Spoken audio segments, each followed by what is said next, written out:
നമസ്കാരം. എത്ര പേർക്കറിയാം തങ്ങളിൽ പലരുടെയും അന്തകനാകാൻ സാധ്യതയുള്ള മുല്ലപ്പെരിയാർ ഡാമിനെ പറ്റിയും അതിൻ്റെ ഇപ്പോഴത്തെ അവസ്ഥയെപ്പറ്റിയും? എത്ര പേർ ബോധവാന്മാരാണ്? നാം നിലനിൽക്കുന്ന നമ്മുടെ ആവാസ വ്യവസ്ഥ നമ്മുടെ മൗനം മൂലം നശിക്കാൻ പോകുന്നത് എത്ര പേർ അറിയുന്നുണ്ട്? എന്തുകൊണ്ട് അധികാരികൾ കണ്ണു തുറക്കുന്നില്ല? ജനങ്ങളെ അറിഞ്ഞുകൊണ്ട് ഒരു ദുരന്ത ഭൂമിയിലേക്ക് നമ്മുടെ അധികാരികൾ തള്ളിവിടുകയാണോ? ബഹുഭൂരിപക്ഷത്തിനും കാര്യമായൊന്നും അറിയില്ല എന്ന് തന്നെ വേണം കരുതാൻ, അല്ലെങ്കിൽ അറിഞ്ഞിട്ടും അറിയില്ല എന്ന് ഭാവിക്കുകയാണ്. ലക്ഷക്കണക്കിന് മലയാളികളുടെ തലയ്ക്ക് മുകളിൽ ഡെമോക്രസിന്റെ വാള് പോലെ മുല്ലപ്പെരിയാർ തൂങ്ങിയാടാൻ തുടങ്ങിയിട്ട് കാലം കുറയാകുന്നു. നിർമ്മാണ കാലത്ത് ലോകത്തിലെ ഏറ്റവും വലിയ അണക്കെട്ട് ഇതായിരുന്നുവെങ്കിലും ചുണ്ണാമ്പും സുർക്കി മിശ്രിതവും കരിങ്കല്ലുമൊക്കെ ഉപയോഗിച്ചുണ്ടാക്കിയ 129 വർഷത്തിലധികം പഴക്കമുള്ള മുല്ലപ്പെരിയാർ അണക്കെട്ടാണ് ഇന്ന് ലോകത്തിലുള്ള ഏറ്റവും പഴക്കമുള്ള ഭൂഗുരുത്വ അണക്കെട്ട്. 1896 ഈ അണക്കെട്ട് നിർമ്മാണം പൂർത്തിയാക്കിയ കാലത്ത് 50 കൊല്ലത്തിലധികം ഇത്തരം അണക്കെട്ടുകൾക്ക് ആയുസ്സില്ലെന്ന് അണക്കെട്ടിൻ്റെ ശില്പിയായ ബെന്നി കുക്ക് എന്ന ബ്രിട്ടീഷുകാരൻ തന്നെ പറയുന്നുണ്ട്. അങ്ങനെ നോക്കിയാൽ പോലും സ്വാതന്ത്ര്യത്തിന് മുന്നേ തന്നെ അണക്കെട്ടിൻ്റെ കാലാവധി കഴിഞ്ഞിരിക്കുന്നു. സായിപ്പുണ്ടാക്കിയ അണക്കെട്ടായതുകൊണ്ടും ദൈവാനുഗ്രഹം ഒന്നുകൊണ്ടും മാത്രമാണ് പിന്നെയും ഈ അണക്കെട്ട് കൊല്ലങ്ങളായി ഇങ്ങനെ തുടരുന്നത്. നമ്മുടെ നാട്ടുകാർ ആരെങ്കിലുമാണ് ഡാം ഉണ്ടാക്കിയതെങ്കിൽ ഇതിനോടകം മുല്ലപ്പെരിയാർ അണക്കെട്ട് ദുരന്തത്തിൻ്റെ പ്ലാറ്റിനം ജൂബിലി മലയാളികൾ ആഘോഷിച്ചു കഴിഞ്ഞിട്ടുണ്ടാകുമായിരുന്നു. കേരളത്തിലാണ് മുല്ലപ്പെരിയാർ ഡാം സ്ഥിതി ചെയ്യുന്നതെങ്കിലും നമുക്കറിയാം തമിഴ്നാടാണ് ഈ ഡാമിൻ്റെ ഉടമസ്ഥർ. ആ കഥകളൊക്കെ പറയാൻ പോയാൽ മണ്ടത്തരങ്ങളുടെ സർദാർജി കഥയുടെ പരമ്പര പോലെ കേട്ടിരുന്ന് ചിരിക്കാനുള്ള വകയുണ്ട്. ബ്രിട്ടീഷ് ഭരണകാലത്ത് തേനി, മധുര, ദിണ്ടിഗൽ, രാമനാഥപുരം എന്നീ തമിഴ്നാട് പ്രദേശങ്ങൾ ജലക്ഷാമം അനുഭവിക്കുമ്പോൾ പശ്ചിമഘട്ടത്തിനിപ്പുറമുള്ള കേരളത്തിലെ പെരിയാർ തീരങ്ങളിൽ പലപ്പോഴും വെള്ളപ്പൊക്കമായിരുന്നു. ഇതിന് സായിപ്പ് കണ്ടുപിടിച്ച പ്രതിവിധിയാണ് മുല്ലപ്പെരിയാർ അണക്കെട്ട്. പെരിയാർ നദിയിലെ വെള്ളം അണകെട്ടി പശ്ചിമഘട്ടം തുറന്ന് മധുരയിലൂടെ ഒഴുകുന്ന വൈഗി നദിയിൽ എത്തിക്കാനിട്ട പദ്ധതിയാണ് ഇന്നിപ്പോൾ മുല്ലപ്പെരിയാർ ഡാം എന്ന തലവേദനയായി മലയാളികളുടെ ഉറക്കം കെടുത്തുന്നത്. 1886 ഒക്ടോബർ 29 പെരിയാർ പാട്ടക്കരാർ പ്രകാരം പെരിയാർ നദിയുടെ 155 അടി ഉയരത്തിൽ സ്ഥിതി ചെയ്യുന്ന 8000 ഏക്കർ സ്ഥലത്തിന് പുറമെ അണക്കെട്ട് നിർമ്മാണത്തിനായി 100 ഏക്കർ സ്ഥലവും തിരുവിതാംകൂർ രാജാവായിരുന്ന വിശാഖം തിരുനാൾ രാമവർമ്മ അന്നത്തെ മദിരാശി സർക്കാരിന് പാട്ടമായി നൽകുകയാണ് ഉണ്ടായത്. കരാർ പ്രകാരം പാട്ടത്തുകയായി ഏക്കറിന് 5 രൂപ എന്ന കണക്കിൽ 40,000 രൂപ വർഷം തോറും കേരളത്തിന് ലഭിക്കും. 50 വർഷം ആയുസ് കണക്കാക്കിയിരുന്ന ഡാമിൻ്റെ കരാർ അതിൻ്റെ കാലയളവ് 999 വർഷമാണ് എന്നുള്ളത് വിരോധാഭാസം. ആദ്യ കരാർ കഴിയുമ്പോൾ വേണമെങ്കിൽ വീണ്ടും ഒരു 999 വർഷത്തേക്ക് കരാർ പുതുക്കുന്നതിന് വിരോധമൊന്നുമില്ലെന്നുള്ള മറ്റൊരു മണ്ടത്തരം കൂടെ ഈ കരാറിലുണ്ട്. അണക്കെട്ടിൽ ചോർച്ചയും മറ്റും വരാൻ തുടങ്ങിയതോടെ ആയിരിക്കണം അണക്കെട്ട് ദുർബലമാണെന്നും ജലനിരപ്പ് 136 അടിക്ക് മുകളിൽ ഉയർത്താൻ പറ്റില്ലെന്നും പറഞ്ഞ് കേരളവും തമിഴ്നാടും തമ്മിലുള്ള നിയമയുദ്ധങ്ങൾ ആരംഭിക്കുന്നത്. ഇതിന് പിന്നിൽ മറ്റെന്തെങ്കിലും രാഷ്ട്രീയമുണ്ടോ എന്നും അറിയില്ല.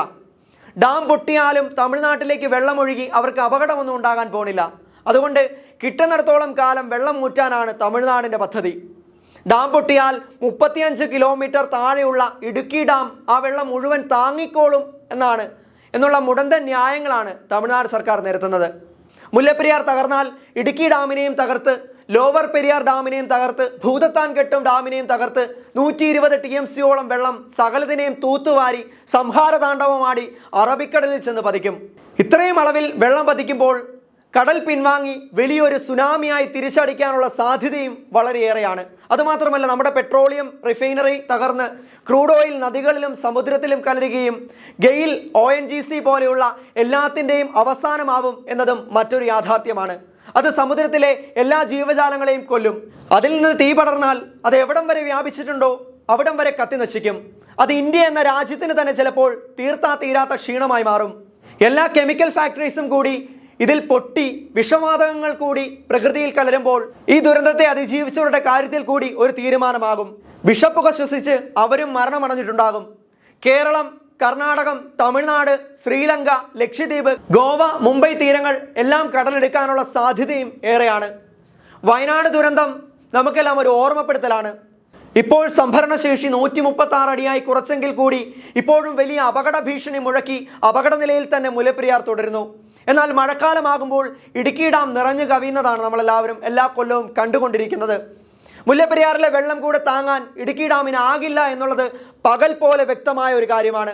ഇനി അഥവാ ഇടുക്കി ഡാം ഈ വെള്ളം മുഴുവൻ താങ്ങിയാലും മുല്ലപ്പെരിയാറിനും ഇടുക്കി ഡാമിനും ഇടയിൽ പെരിയാർ തീരത്ത് വസിക്കുന്ന അവിടെ താമസിക്കുന്ന 10,000-കണക്കിന് ജനങ്ങളുടെ ജീവന് യാതൊരു വിലയുമില്ലേ? ആയുസെത്തിയ അണക്കെട്ടെങ്ങാനും പൊട്ടിയാലുള്ള അവസ്ഥയെപ്പറ്റി ചിന്തിക്കാൻ തുടങ്ങിയാൽ 5-6 ജില്ലകളിലെ ജനങ്ങൾക്ക് മനസമാധാനത്തോടെ റോഡിലിറങ്ങാനും പറ്റില്ല, വീട്ടിലിരിക്കാനും പറ്റില്ല എന്നുള്ള അവസ്ഥയാണ്.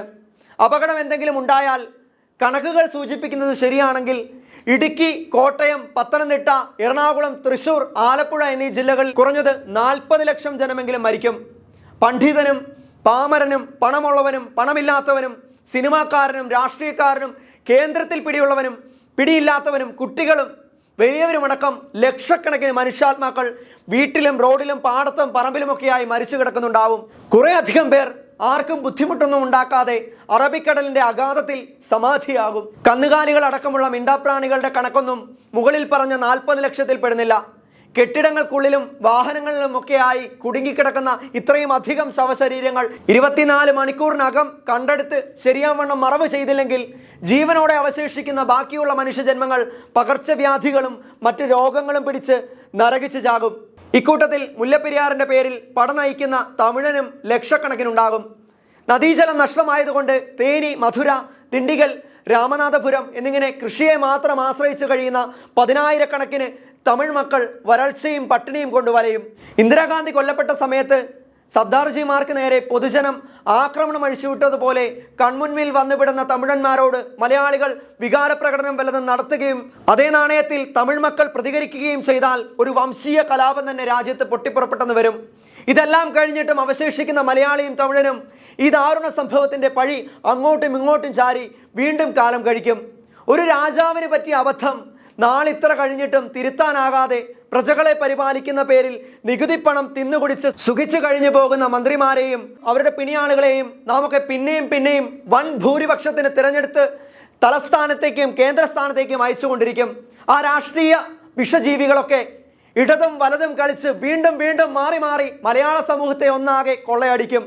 1979 ആഗസ്റ്റ് 11 കനത്ത മഴയിൽ ഗുജറാത്തിലെ മോർവി ഡാം തകർന്നപ്പോൾ ഉണ്ടായതാണ് സ്വാതന്ത്ര്യ ഇന്ത്യയിലെ ഏറ്റവും വലിയ ഡാം ദുരന്തം. 20 മിനിറ്റിനകം 15,000-ഓളം ജനങ്ങളാണ് അന്ന് മോർവി പട്ടണത്തിൽ മണ്ണോട് ചേർന്നത്.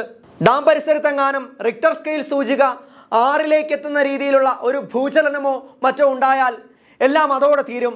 കേന്ദ്ര ജല കമ്മീഷന്റെ ചട്ടപ്രകാരം ഡാമിലുണ്ടാകുന്ന ചോർച്ചകളും മാറ്റങ്ങളും നിരീക്ഷിക്കുകയും അപകട സാധ്യത കണ്ടാൽ കേരള സർക്കാരിനെയും ജനങ്ങളെയും വിവരമറിയിക്കേണ്ടതും തമിഴ്നാട് സർക്കാരാണ്.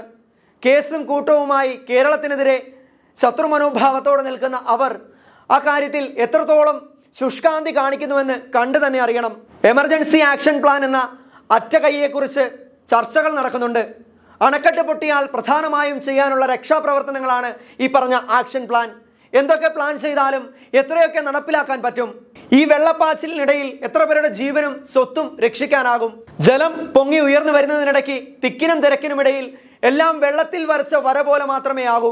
മുല്ലപ്പെരിയാർ ഡാമിന് എന്തെങ്കിലും സംഭവിച്ചാൽ അത് ബാധിക്കുക കേരളത്തിന്റെ നിലനിൽപ്പിന്റെ നട്ടെല്ലായ 6 ജില്ലകളെയാണ്. ഇടുക്കി, ആലപ്പുഴ, കോട്ടയം, എറണാകുളം, പത്തനംതിട്ട, തൃശൂർ എന്നീ ജില്ലകളിലെ 40 ലക്ഷത്തിന് മുകളിൽ ജനങ്ങളെ ഇത് ബാധിക്കും. ഡാം തകർന്നാൽ അതിലെ ഭൂരിഭാഗം വെള്ളവും ഒഴുകുന്നത് പെരിയാറിലൂടെ ആയിരിക്കും.